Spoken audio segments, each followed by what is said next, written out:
As Crônicas do Bispo. Tema: Novo começo sem fim.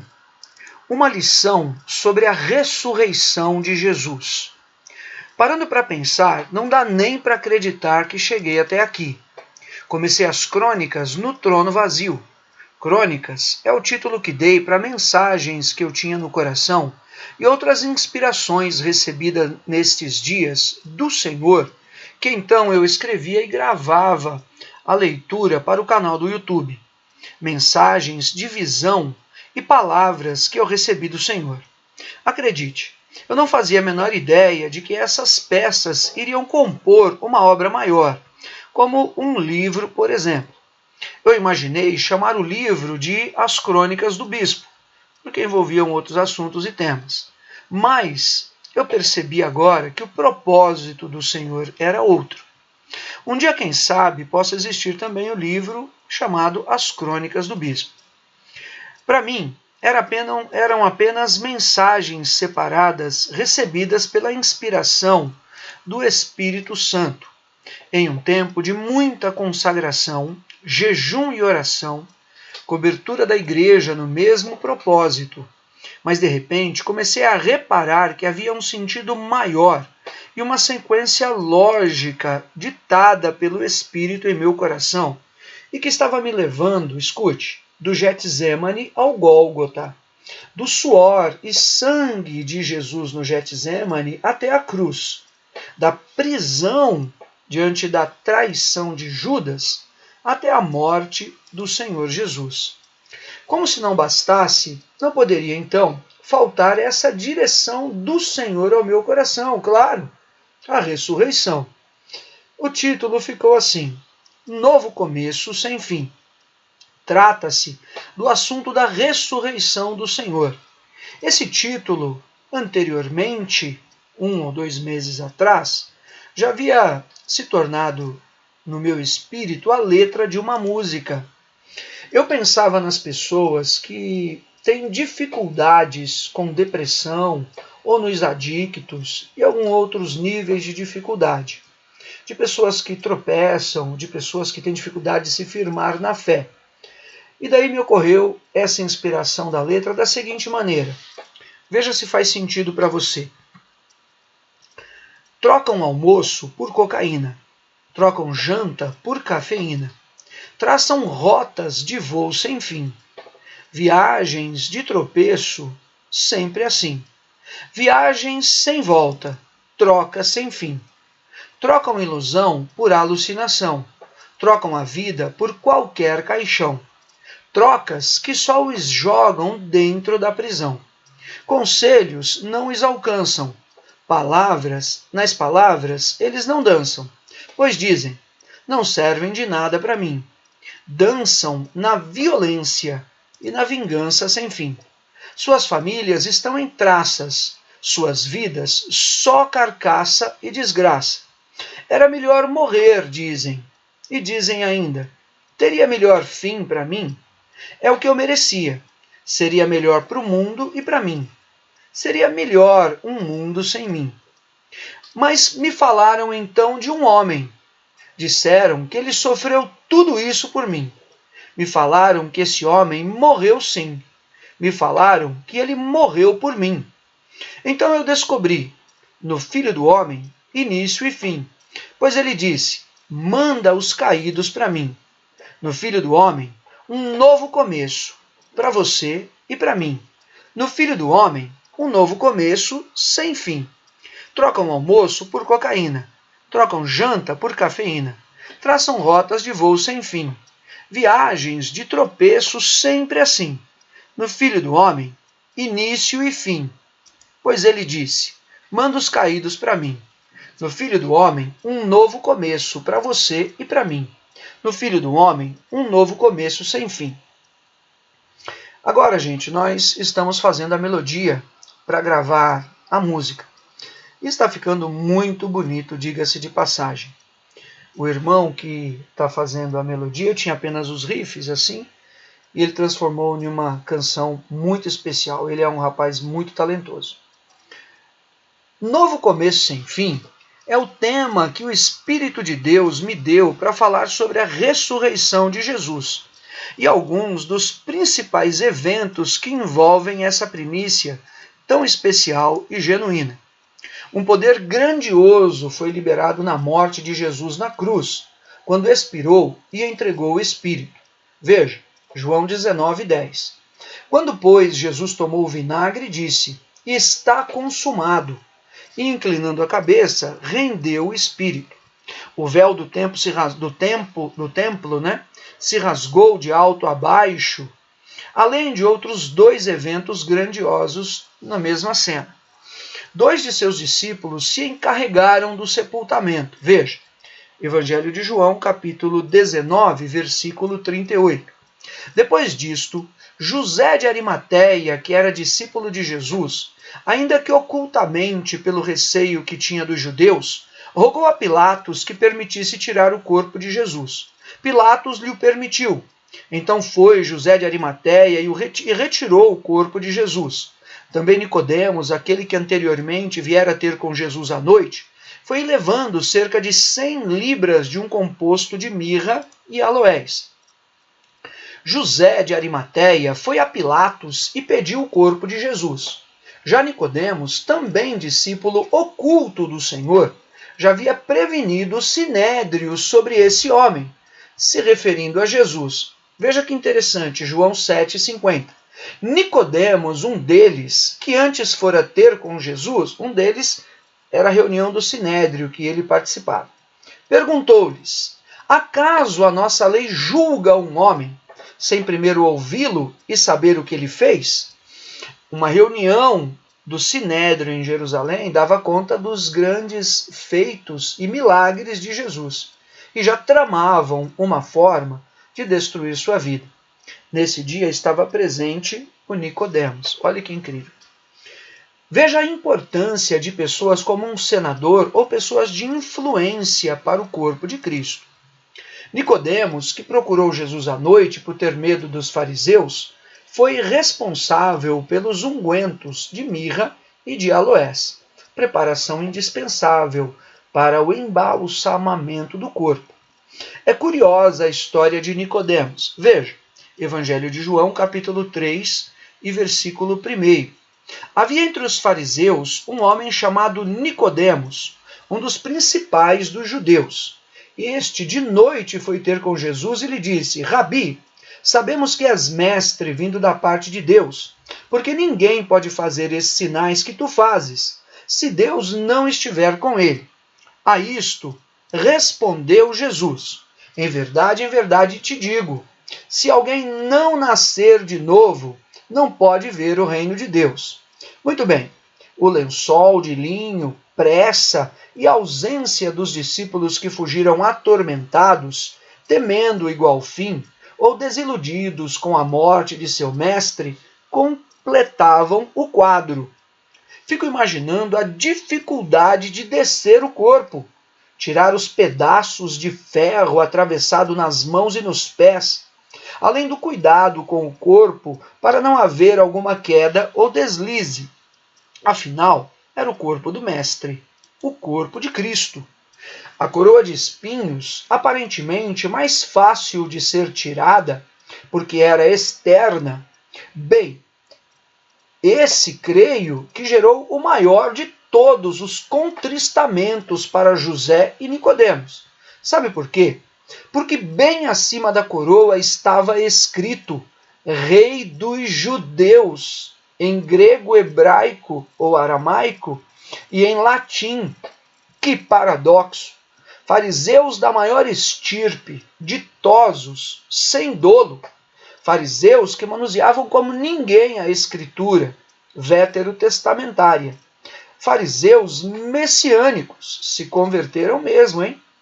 Agora, ter que se deparar com a coroa do Messias tão esperado, ensanguentada diante da expressão Rei dos Judeus, não deve ter sido fácil, não.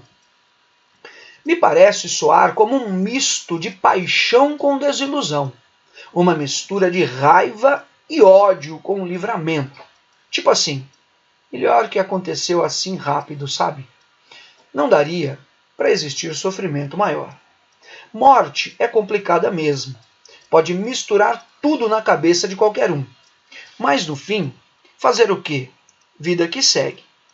Próximo do Gólgota, ou também assim chamado lugar da caveira, havia um sepulcro novo que ninguém tinha sido sepultado ainda.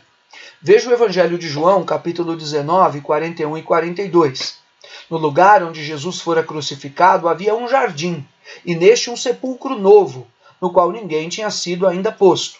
Ali, pois, por causa da preparação dos judeus, e por estar perto o túmulo, depositaram o corpo de Jesus. Como já estava para terminar o dia da preparação, e assim iniciando o dia a ser guardado, onde ninguém podia trabalhar, os preparativos do embalsamamento tiveram de ser providenciados bem mais rápido que o desejado. Maria, irmã de Lázaro, já havia iniciado esse processo bem antes. Gente, isso é tremendo, tremendo demais. Evangelho de João, capítulo 12, o versículo 13 em diante. Então Maria, tomando uma libra de bálsamo de nardo puro, muito precioso, ungiu os pés de Jesus e os enxugou com os seus cabelos, e encheu-se toda a casa com o perfume do bálsamo. Versículo 7. Jesus, entretanto, disse: Deixai-a, que ela guarde isso para o dia em que me embalsamarem, porque os pobres sempre os tendes convosco, mas a mim nem sempre me tendes. Por assim dizer, então, a pressa no preparativo final não seria problema, exceto para as mulheres que serviam Jesus durante seu ministério, porque elas viriam no sepulcro trazer os ungüentos para a preparação do corpo na madrugada de domingo. Veja Lucas 23, 55. As mulheres que tinham vindo da Galiléia com Jesus, seguindo, viram o túmulo e como o corpo fora ali depositado. Então se retiraram para preparar aromas e bálsamos.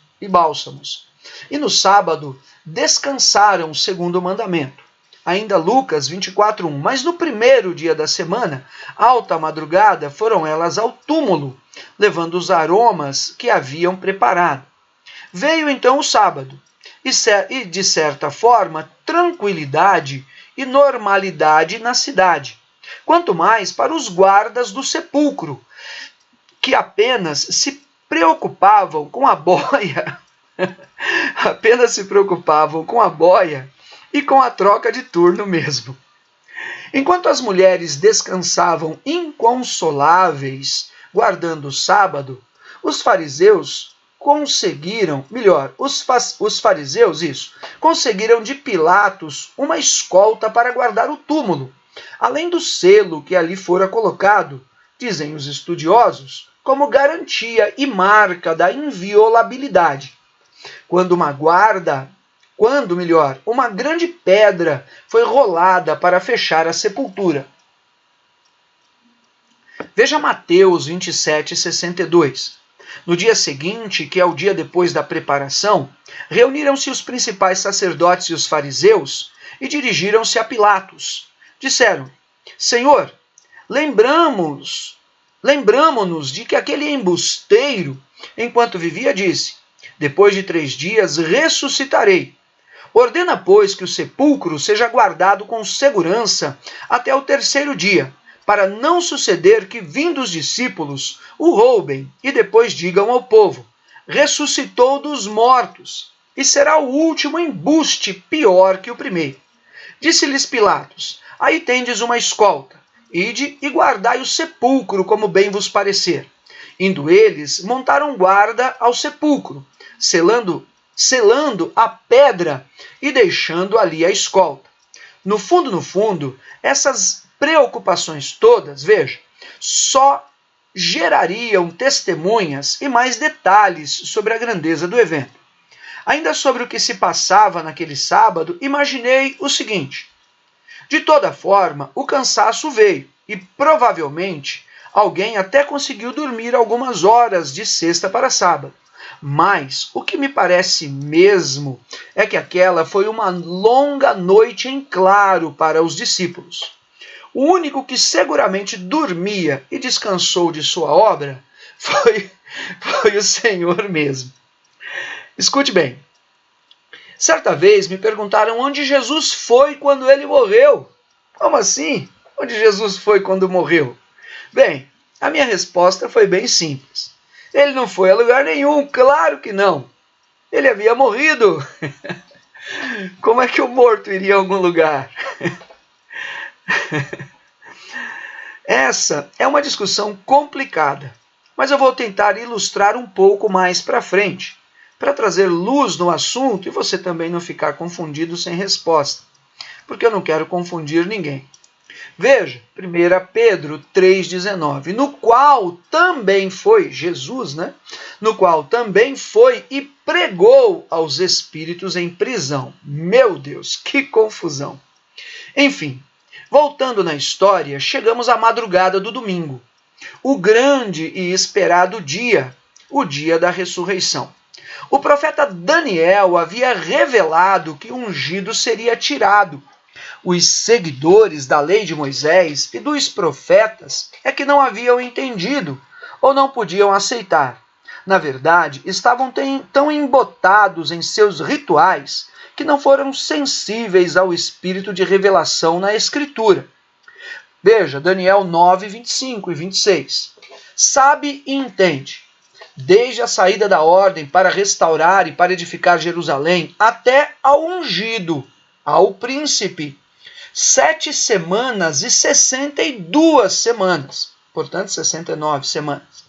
As praças e as circunvizinhanças se reedificarão, mas em tempos angustiosos. Depois das 72 semanas será morto o ungido, e já não estará. E o povo de um príncipe que há de vir destruirá a cidade e o santuário. E o seu fim será num dilúvio. E até o fim haverá guerra, desolações são determinadas. A profecia de Daniel sobre as 70 semanas é uma das mais difíceis de interpretação que a Bíblia possui. Entretanto, seguramente, sobre o aspecto da morte do ungido, meu Deus! Entretanto, seguramente, sobre o aspecto da morte do ungido, não resta dúvida. Obviamente, um novo ciclo da profecia de Daniel estava inaugurado. Gente, 7 semanas, depois 72 semanas. Rabiscando um pouco, os estudiosos dizem que as 7 semanas de Daniel são semanas de anos, não é? Então tem que ser multiplicado por 7, cada dia valendo um ano. Seria o tempo dado entre o período do início da reconstrução do templo até os dias dessa inauguração, dada nos dias provavelmente de Neemias. As datas divergem. E as 62 semanas de Daniel, multiplicando também por 7 anos cada uma, aí sim se daria do início dessa data, não é? Aparente de inauguração do templo nos dias de Xerxes até a cruz. E, de fato, se você for observar, vai dar lá os 483 anos. Enfim, fecha parênteses. Em geral, aprendemos que as 69 semanas de Daniel se cumprem na cruz, restando uma semana, que seria o período de 7 anos da grande tribulação. Já o período entre a cruz e a grande tribulação, veja, período entre a cruz, a morte de Jesus, a morte do ungido, e a grande tribulação, onde será manifesto o filho da iniquidade, o anticristo e o falso profeta, chamado pelo próprio Senhor Jesus de princípio das dores. Veja, Mateus 24, 2. Ele, porém, disse, não vedes tudo isso? Em verdade vos digo que não ficará aqui pedra sobre pedra que não seja derribada. O princípio das dores. Esse período viria a ser ratificado pelo apóstolo Paulo como sendo o período da igreja, ou o período em que, veja Lucas 21, 24, a parte B, e até que os tempos dos gentios se completem. Jerusalém será pisada por eles. Veja, então, nessa interpretação das 70 semanas, há um intervalo entre a 69ª semana até a 70ª semana. Esse período seria o período em que os gentios pisariam a terra de Jerusalém, pisariam o templo. Veja a sabedoria do apóstolo Paulo aos Romanos, para ficar mais claro. Romanos 9, 22. Que diremos, pois, se Deus, querendo mostrar a sua ira e dar a conhecer o seu poder, suportou com muita longanimidade os vasos de ira, preparados para a perdição, a fim de que também desse a conhecer as riquezas da sua glória em vasos de misericórdia. Isso é tremendo. Em vasos de misericórdia. Gente, a pregação aos gentios, que para a glória preparou de antemão, os quais somos nós, a quem também chamou, não só dentre os judeus, mas também dentre os gentios. Por isso esse período é conhecido nessa visão. Existem outras visões da interpretação das 70 semanas, mas a que mais cabe é essa, o período da igreja, o período dos gentios. Muito bem. Esse pequeno resumo pode te ajudar a entender e levar luz no assunto. Mas existe outro nível de profundidade que você também pode explorar. Mas não é o meu ponto aqui. O profeta Daniel mostra aquilo que viria a ser registrado, entre outros detalhes, no Apocalipse também, atestando Jesus como primogênito dos mortos. Veja, Apocalipse 1:5. Da parte de Jesus Cristo, a fiel testemunha, o primogênito dos mortos e o soberano dos reis da terra, aquele que nos ama e pelo seu sangue nos libertou dos nossos pecados. Tamanha obra, salvar imerecedores e libertá-lo dos grilhões de Satanás e da morte. Contudo, naquela madrugada, que aconteceu? Ressuscitou o Senhor. Mateus 28:7. E depois, depressa, e dizei aos seus discípulos que ele ressuscitou dos mortos, e vai adiante de vós para a Galiléia. Ali o vereis. É como vos digo, o anjo que estava sobre a pedra tirada da frente do sepulcro falou essa palavra às mulheres. Alguns acreditavam que Jesus era Elias ou algum dos profetas. Teve gente que chegou a pensar que Jesus era João Batista que havia voltado. Veja Mateus 16:13. Indo Jesus para os lados de Cesareia de Filipe, perguntou a seus discípulos: quem diz o povo ser o Filho do Homem? E eles responderam: uns dizem João Batista, outros Elias, e outros Jeremias ou algum dos profetas. Mas vós, continuou ele, quem dizeis que eu sou? Respondendo Simão Pedro, disse: tu és o Cristo, o Filho do Deus vivo. Gente, isso daria margem para o conceito da reencarnação, olhando para Jesus como Elias ou mesmo João Batista, defendido especialmente pelos espíritas. A definição de reencarnação é a seguinte: crença de que, após a morte, a alma de um ser humano retorna à vida com outro corpo, como na doutrina dos espíritas, entendido como sinônimo de metempsicose. Errado, né? Metempsicose. O termo abrange também o renascimento do retorno sob a forma de outras espécies. Meu Deus, que é isso? Veja bem, o meu ponto é o seguinte. Ainda existem outras seitas que acreditam ainda que Jesus, veja, é a encarnação do arcanjo Miguel. Me refiro, obviamente, à teologia adventista. Imagina, difícil de crer, porque os anjos foram criados e o Senhor não foi criado. Ele é o Criador. Ele é o próprio Deus da Trindade, Pai, Filho, Espírito Santo. Veja Hebreus 11:3. Pela fé, entendemos que foi o universo formado pela palavra de Deus, de maneira que o visível veio a existir das coisas que não aparecem. E a palavra de Deus é o próprio Senhor Jesus, é o Verbo. No princípio era o Verbo estava com Deus, o Verbo era Deus. Evangelho de João, capítulo 1, versículo 1, 2 e 3. O cerne da questão mesmo é a ressurreição. Isso mesmo.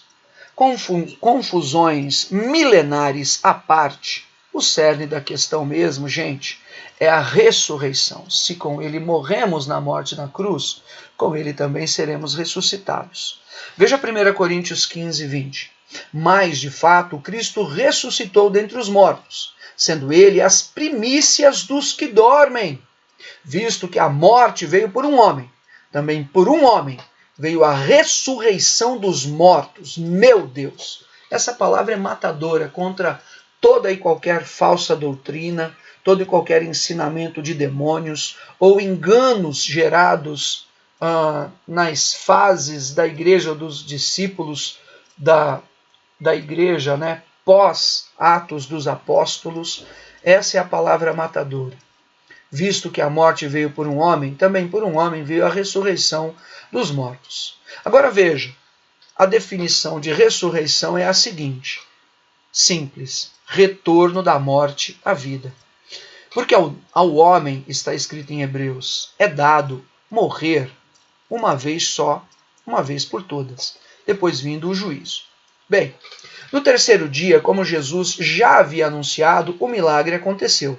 Pelo poder do Espírito Santo, Jesus voltou à vida.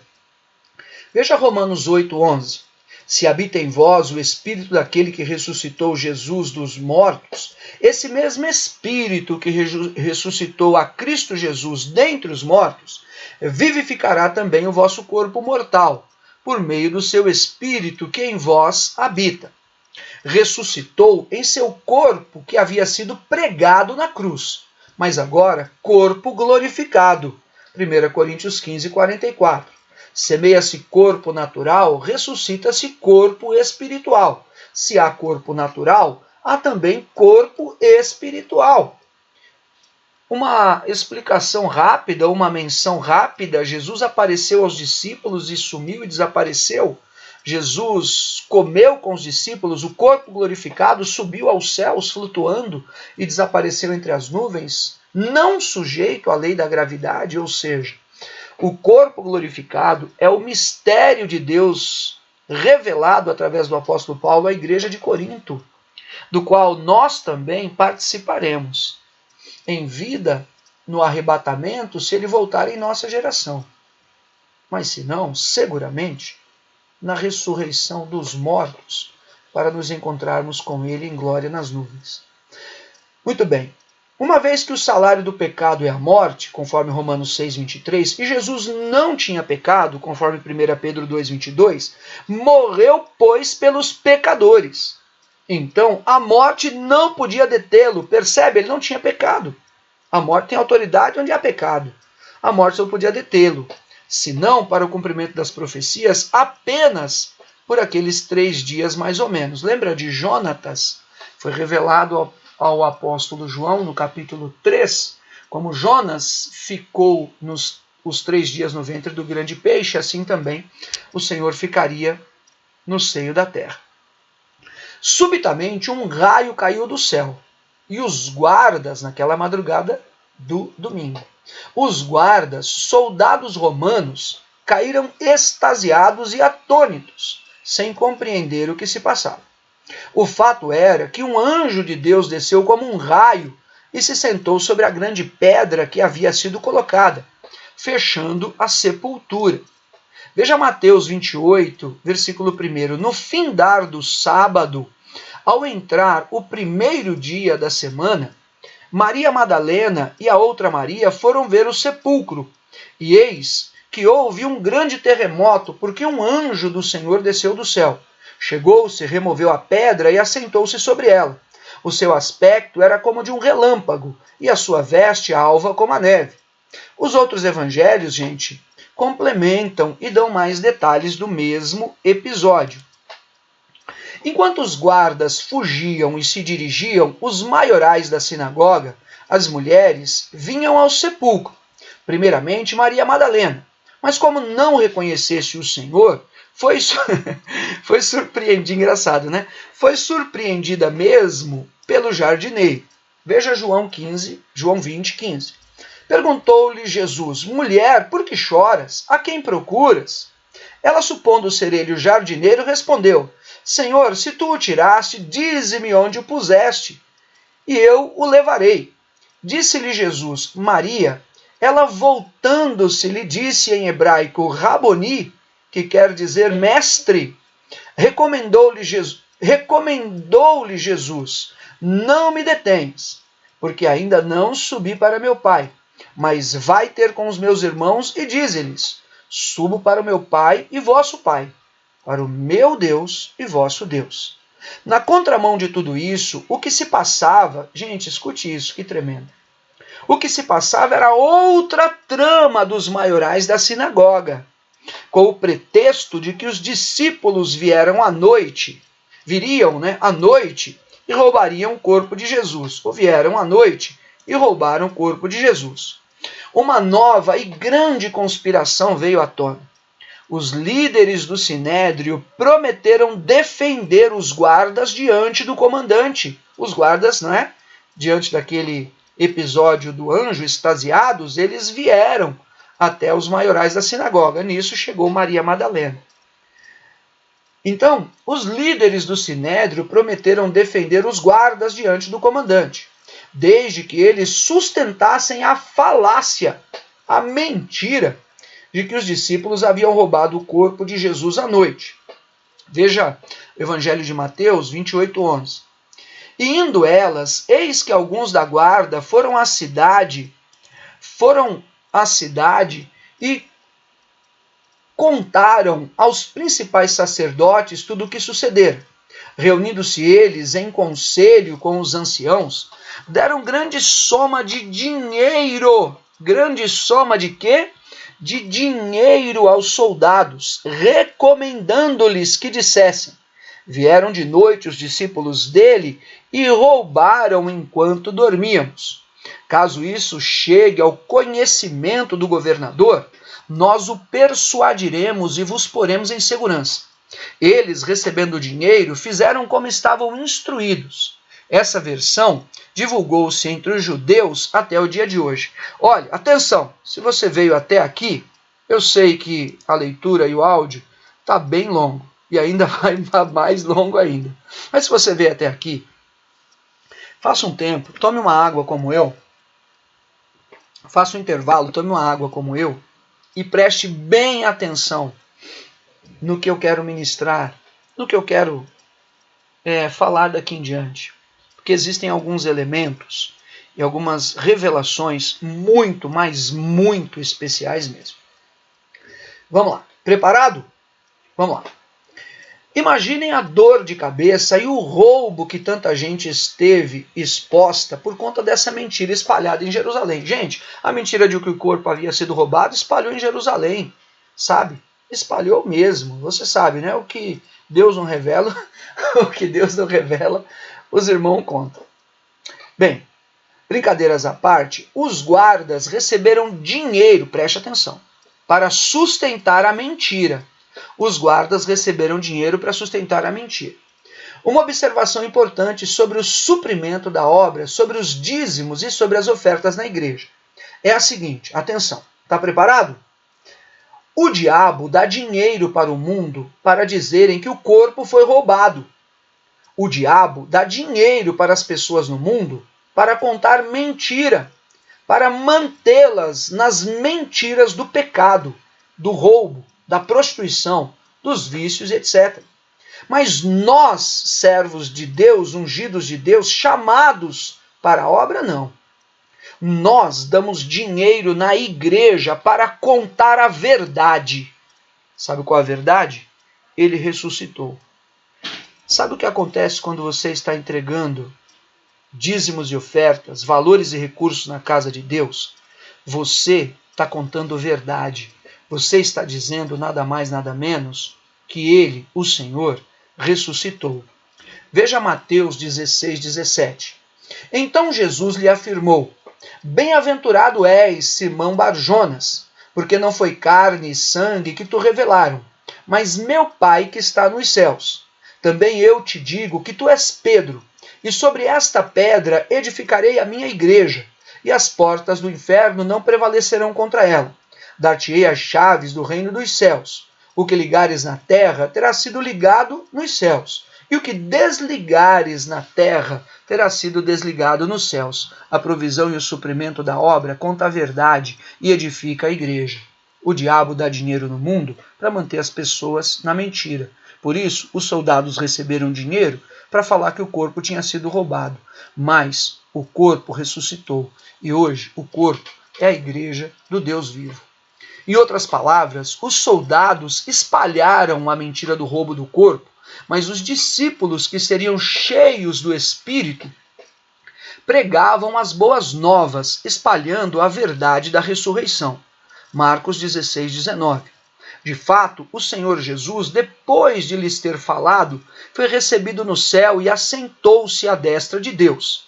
E eles, tendo partido, pregaram em toda a parte, meu Deus, levando a verdade da ressurreição, cooperando com eles o Senhor e confirmando a palavra por meio de sinais que se seguiam.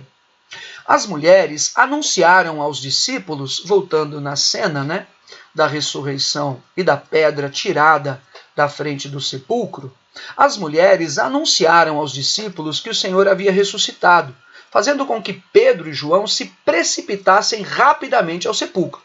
Jesus viria a permanecer ainda 40 dias, meu Deus, aparecendo aos discípulos, ora aqui, outra vez ali. Já no caminho de Emaús, havia um empecilho, preste atenção, um empecilho para que os discípulos o reconhecessem. Evangelho de Lucas, capítulo 24, versículo 25. Então lhes disse Jesus: honestos e tardos de coração para crer tudo que os profetas disseram. Porventura não convinha que o Cristo padecesse e entrasse na sua glória? E aconteceu que quando estavam à mesa, tomando ele o pão, versículo 30, abençoou e tendo-o partido lhes deu. Então se lhes abriram os olhos e reconheceram, mas ele desapareceu da presença deles. E disseram um ao outro: porventura, não nos ardia o coração quando ele pelo caminho nos falava, quando nos expunha as Escrituras?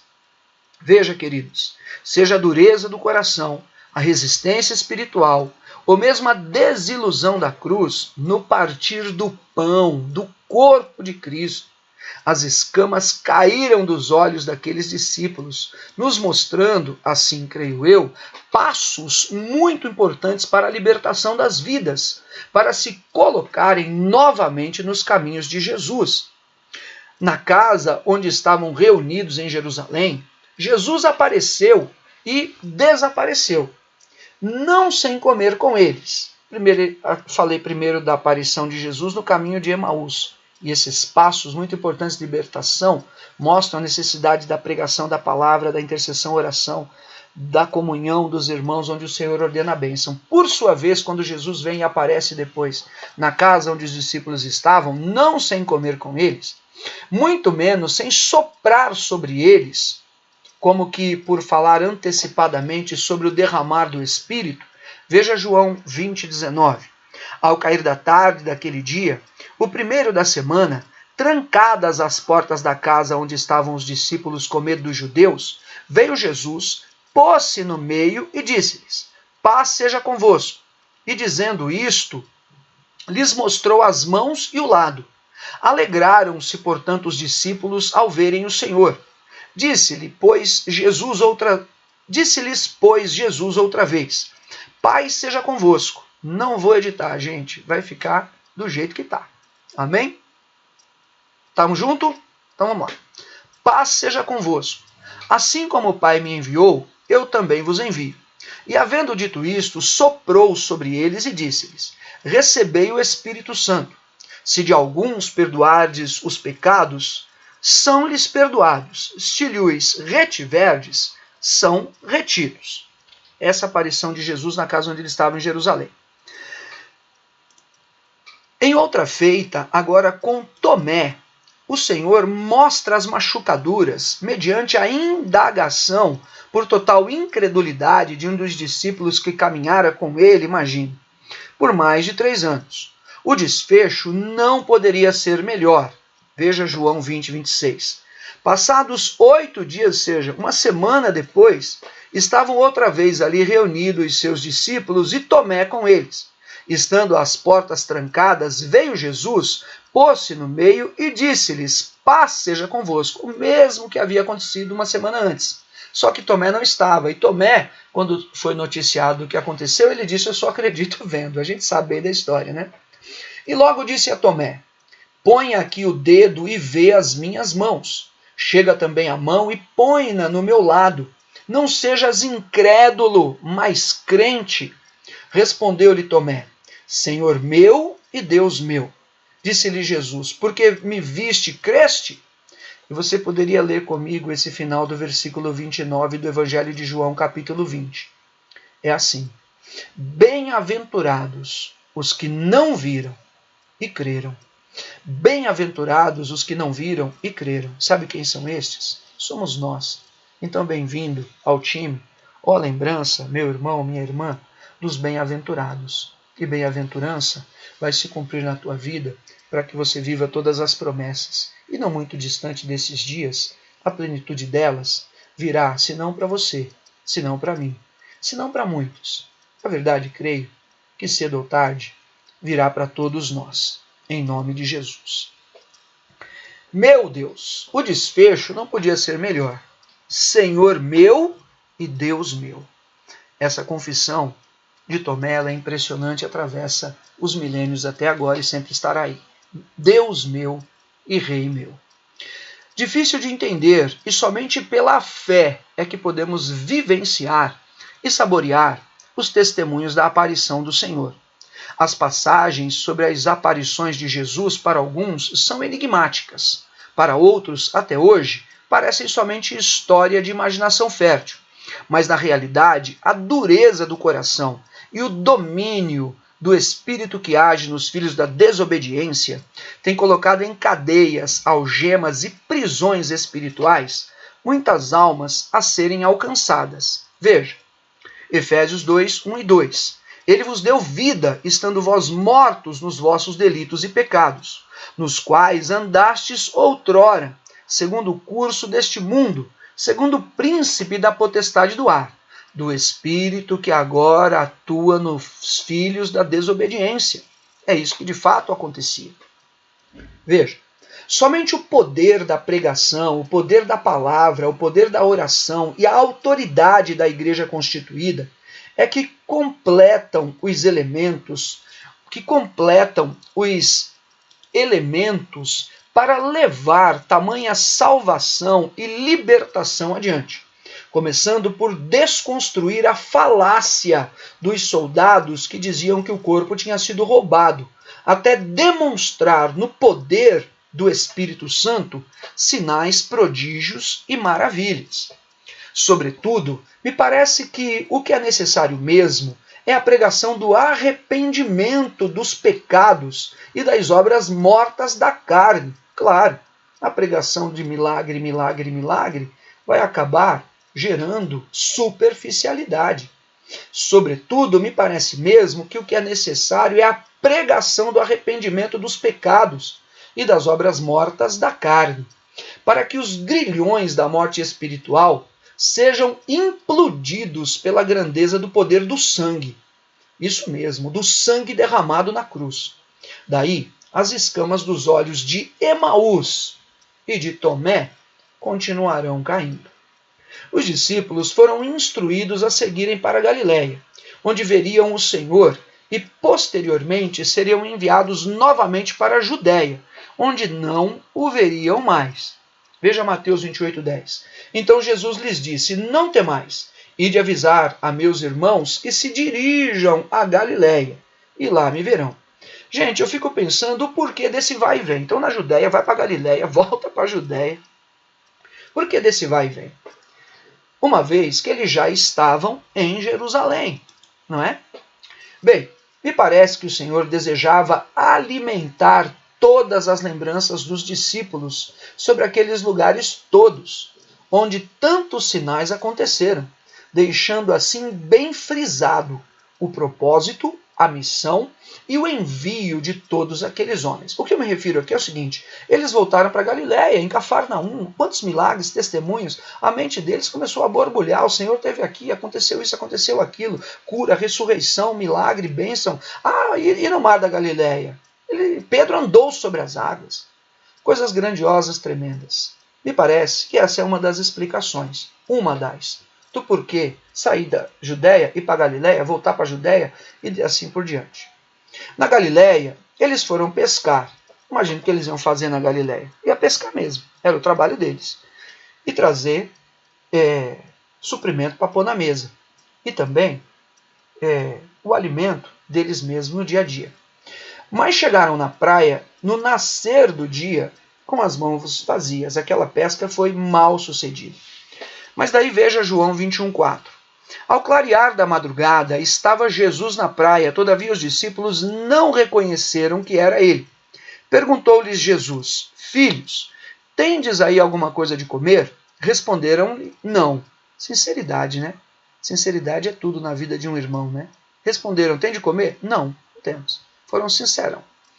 Então lhes disse: Lançai a rede à direita do barco e achareis. Assim fizeram e já não podiam puxar a rede, tão grande era a quantidade de peixes. Segundo a palavra do Senhor, eles voltaram, fizeram de novo o trabalho e o milagre aconteceu. Reconhecendo o Senhor e vivenciando um grande milagre, foram enviados novamente para a Judéia. O Senhor lá em João 21 os envia para a Judéia. Uma vez na Judéia, e não poderia haver um cenário melhor, Jesus ascende aos céus para ocupar, veja isso é tremendo, ascende aos céus para ocupar novamente a destra do Pai, aquele lugar que estava vazio e que agora, por conta da missão cumprida, serviria para acomodar o Senhor enquanto contemplava o fruto do seu trabalho, como disse o profeta Isaías. Mas veja também Atos 1,6.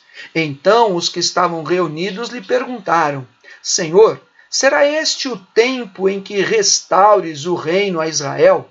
Respondeu-lhe: Não vos compete conhecer tempos ou épocas que o Pai reservou pela sua exclusiva autoridade, mas recebereis poder ao descer sobre vós o Espírito Santo, e sereis minhas testemunhas tanto em Jerusalém como em toda a Judéia e Samaria e até os confins da terra.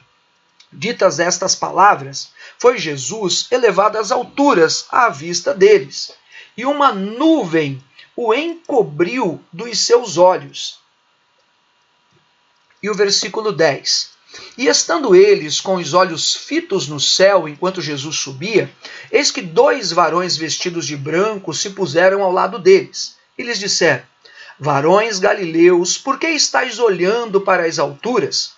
Este Jesus que dentre vós foi assunto ao céu, virá do modo como os vistes subir. Eles saíram, presta atenção, da Galiléia para a Judéia. E é lá onde acontece esse advento tremendo e grandioso da ascensão do Senhor. Eu repito, Jesus ocupou o lugar à destra do Pai, de onde contemplaria o fruto do seu penoso trabalho, como ensinou o profeta Isaías. Escute bem. O trono vazio esperava o seu Senhor. A destra do Pai seria restituída. Tudo estava preparado para a glória da última casa. Novo começo sem fim para todo aquele que crer. Já estava preparado. O Senhor Jesus precisou ser assunto aos céus para nos enviar o Consolador, o Espírito prometido, para que assim bênçãos superiores pudessem nos alcançar. Veja Gálatas capítulo 3, versículo 8. Ora, tendo a Escritura previsto que Deus justificaria pela fé os gentios, pré-anunciou o Evangelho a Abraão. Em ti serão abençoados todos os povos, para que a bênção de Abraão chegasse aos gentios, em Jesus Cristo, a fim de que recebêssemos pela fé o quê? O Espírito prometido. O Filho ascendeu aos céus, ocupou o lugar vazio à destra do Pai e enviou o Espírito Santo Consolador, cumprindo o Evangelho que havia sido pré-anunciado a Abraão. Meu Deus, que é isso? Meu Deus. eu não poderia deixar de comentar brevemente sobre a palavra de 1 Pedro 3,18. Implica nesse período de 3 dias da morte e ressurreição do Senhor Jesus, onde na cabeça de muitas pessoas Jesus foi ao inferno tomar a chave da morte e do inferno da mão do diabo. Escute, a chave, está escrito lá no Apocalipse que o Senhor tem a chave. Tem a chave. Na cruz, Jesus esmagou a cabeça do diabo. Essa é a vitória. O Senhor Jesus tem a chave da morte e do inferno. E assim será no final dos tempos, quando da vinda do Filho do Homem. Mas vamos lá, explicando essa questão, ou tentando ilustrar um pouco essa questão para não ficar dúvida do que eu havia falado anteriormente. 1 Pedro 3,18. Pois também Cristo morreu uma única vez pelos pecados, o justo pelos injustos, para conduzir-nos a Deus, morto sim na carne, mas vivificado no Espírito, no qual também foi e pregou aos espíritos em prisão, os quais noutro tempo foram desobedientes quanto à longanimidade de Deus, aguardava nos dias de Noé, enquanto se preparava a arca, na qual poucos, a saber 8 pessoas, foram salvos através da água, a qual, figurando o batismo, agora também vos salva, não sendo a remoção da imundícia da carne, mas a indagação de uma boa consciência para com Deus, por meio da ressurreição de Jesus Cristo, o qual, depois de ter ido para o céu, está à destra de Deus, ficando-lhe subordinados anjos e potestades e poderes. Vamos lá, tentando ilustrar então essa questão de Jesus que pregou no Espírito para aqueles que aguardavam nos dias de Noé. O entendimento comum, principalmente nos meios pentecostais e renovados, é de que o fato de o Senhor pregou, o entendimento comum, principalmente nos meios pentecostais e renovados, é de que, de fato, de fato, o Senhor pregou, ou melhor, proclamou. No original, não é pregar, e sim proclamar. Declarou o que havia acontecido. Proclamou os evangelhos aos espíritos prisioneiros, ou seja, às almas pré-diluvianas, que obviamente partiram e não contemplaram a aliança feita com Abraão, e muito menos a lei de Moisés no Sinai. Esse texto, assim como as 70 semanas de Daniel, é um dos mais difíceis de serem explicados. Vamos lá. De fato, a parábola do rico e de Lázaro, de Lucas 16, 19 a 31, lança luz sobre o assunto, deixando claro que existe consciência no seio de Abraão. O seio de Abraão pode também ser compreendido como paraíso, mencionado para o ladrão da cruz. Já o entendimento das igrejas reformadas e mais tradicionais é de que o Senhor pregou à geração anterior ao dilúvio através de Noé, não tendo nada que ver o assunto com os 3 dias de Jesus na morte de cruz. Explicando melhor, um entendimento dos pentecostais e renovados atesta de que Jesus, lá naqueles 3 dias, ele foi em uma condição atemporal e pregou para os espíritos em prisão, para as almas em prisão, lá do período do dilúvio, do período de Noé, proclamando o evangelho, atestando ter sido confirmada a palavra, nada mais nada menos, de Gênesis 3,15, não é? De que o descendente da mulher esmagaria a cabeça de Satanás, testificando ser ele o Cristo para aquela geração, que obviamente não foi oportunizada em conhecer a extensão de toda a Escritura, sobretudo depois do pai da fé. Já os reformados e tradicionais, eles não acreditam nessa viagem transcendental de Jesus. Eles atestam que a pregação que esse texto de 1 Pedro 3, 18 e 19 fala, é o testemunho de Noé, durante todo o período da construção da arca, não é?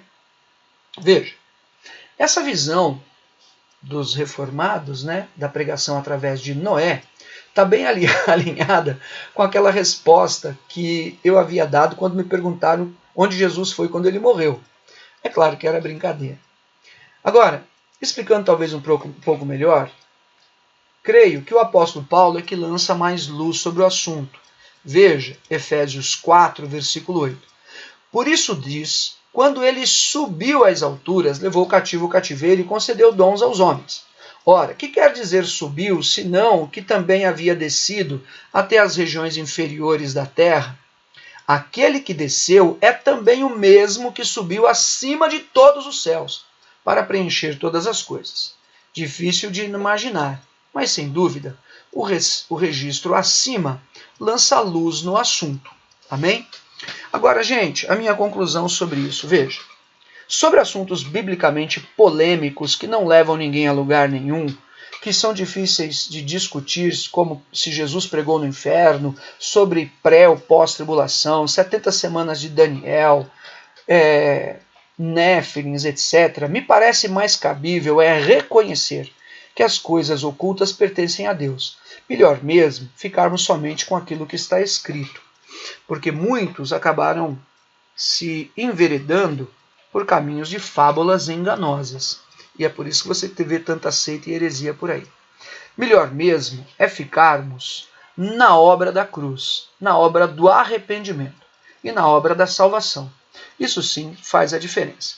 Ainda assim, em outro momento, pretendo esmiuçar mais esses assuntos, porque também não nos cabe fugir das discussões, por preguiça ou falta de profundidade, se escondendo atrás de padrões. Contudo, meu foco aqui é outro. Veja, Evangelho de João, capítulo 3, versículo 16. Você sabe de cor. Porque Deus amou ao mundo de tal maneira que deu o seu Filho unigênito, para que todo aquele que nele crê não pereça, mas tenha a vida eterna. Jesus é o unigênito do Pai e também o primogênito. Não o primeiro a morrer, mas o primeiro, até porque a cruz não era exclusividade de ninguém. Não foi exclusividade de Jesus. Não o primeiro a morrer, mas o primeiro a morrer sem pecado. Opa, isso sim. E o primeiro a ressuscitar em corpo glorificado para não morrer mais. Obra essa que gera o novo começo sem fim. Porque daí em diante, somente há eternidade. Somente há eternidade. É isso que o Pai desde sempre idealizou através do Filho para a redenção e salvação de todo aquele que nele crê. Veja, Mateus 28, 18. Jesus, aproximando-se, falou-lhes dizendo: toda a autoridade me foi dada no céu e na terra. Ide, portanto, fazei discípulos de todas as nações, batizando-os em nome do Pai, do Filho e do Espírito Santo, ensinando-os a guardar todas as coisas que vos tenho ordenado. Eis que estou convosco todos os dias até a consumação do século. O propósito que de sempre o Senhor havia desejado e estabelecido: redenção e salvação. Redenção e salvação. O que nos cabe agora, queridos, escute bem, o que nos cabe agora, nós que fomos alcançados por tamanha salvação, desfrutando da plenitude do Espírito de Deus, sabendo que o nosso nome está escrito no livro da vida e que partilhamos da boa medida recalcada, sacudida e transbordante da graça do Senhor, do trono da graça, nós precisamos agora de paixão pelas almas. O que nos cabe é fome e sede pelo altar, pelo Senhor, pela sua palavra, pela obra. Não é sobre cumprir escala, não é sobre, sabe, fazer isso ou aquilo. Não. É muito mais. É muito maior. É muito mais, é muito maior. Uma alegria tão grande, eu testemunho para você, sobe no meu coração por essa leitura, por esse trabalho, por essa obra. Você nem sabe. Você nem sabe da dificuldade. Sabe? Sobe essa alegria tão grande no meu coração. Mas basta dizer que tem muito para pensar. Pouco mesmo para falar. Olha só João 11, 25. Jesus disse: eu sou a ressurreição e a vida. Quem crê em mim, ainda que morra, viverá. E todo que vive e crê em mim não morrerá eternamente. Você crê nisso? Quero te perguntar. Eu respondi aqui, mas você crê? Eu respondi assim: sim, Senhor. Eu creio. Senhor, sabe o que eu creio? Para todo aquele, como que orando ao Senhor, que está no Senhor, que está em Cristo Jesus, novo começo sem fim. E para te dizer a verdade, estava na minha cara o que o Espírito Santo queria me entregar. Como eu não pude enxergar antes. Eu não consegui enxergar antes, porque assim é a conduta do Senhor. Ele vai esmiuçando nosso coração, tirando os empecilhos da nossa mente, destravando o nosso entendimento e tirando as escamas dos nossos olhos. E eu consegui. Você pode perguntar para as pastoras, estava segunda-feira, 19 horas na igreja, eu recebi do Senhor. Parece óbvio. Mas, gente, a grande verdade dessa... Eu terminei as outras crônicas todas chorando. Mas essa alegria é muito grande. Eu vou terminar, não é chorando, eu vou terminar com um sorriso muito grande nos meus lábios, no meu rosto. Para todo aquele que está em Cristo Jesus, novo começo sem fim. João, no Apocalipse, ele viu o Cordeiro como tendo sido morto, o único que poderia pegar o livro e abrir os selos. Mas essa é outra história que eu vou falar outro dia. Para mim mesmo, o novo começo sem fim é nada mais, nada menos do que a minha definição para a ressurreição. E a conclusão, sabe qual é, gente? A conclusão é que o trono estava vazio. Mas agora, o que está vazio é o túmulo. Dá para acreditar, estava na minha frente todo o tempo. Mas foi somente diante de todo esse processo tão difícil, desse mergulho, que eu pude chegar, ou talvez para você, trazer essa mensagem. Ou se você quiser chamar de visão ou de revelação, também cabe. Pelo menos na dimensão da minha realidade. E eu repito, o trono estava vazio. Mas agora, o que está vazio é o túmulo. Fica com Deus. Obrigado, Jesus.